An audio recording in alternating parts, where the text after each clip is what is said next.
ছদিনের ED হেফাজতে জীবনকৃষ্ণ সাহা রয়েছেন। গ্রেফতারের এত তৎপরতা কেন দেখা দরকার। জামিন চাইছি না, মামলা থেকে মুক্তি চাইছে, এই সওয়াল করেন জীবনকৃষ্ণ সাহার আইনজীবী।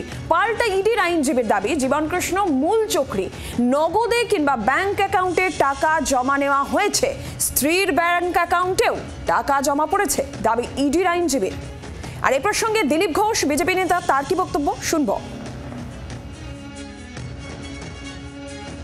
আমরা জানি যে প্রথমবার তার বাড়িতে রেড হয়েছিল, ধরা পড়েছিল, তথ্য পেয়েছিল, তারপর জামিনও পেয়ে যায়। অনেক কেস এই জন্য ইডির হাতে যাচ্ছে, প্র্যাকটিক্যালি সিবিআইয়ের হাতে সে ক্ষমতাও নাই বিশেষ। আমাদের আশা যে এই যে দুর্নীতি পশ্চিমবাংলায় আকাশে বাতাসে ছেয়ে গেছে, তার সমাধান হবে এই ধরনের লোকেদেরকে যখন এক্সপোজ করা যাবে, আইনের সামনে নিয়ে আসবে, সেই প্রক্রিয়া শুরু হয়েছে।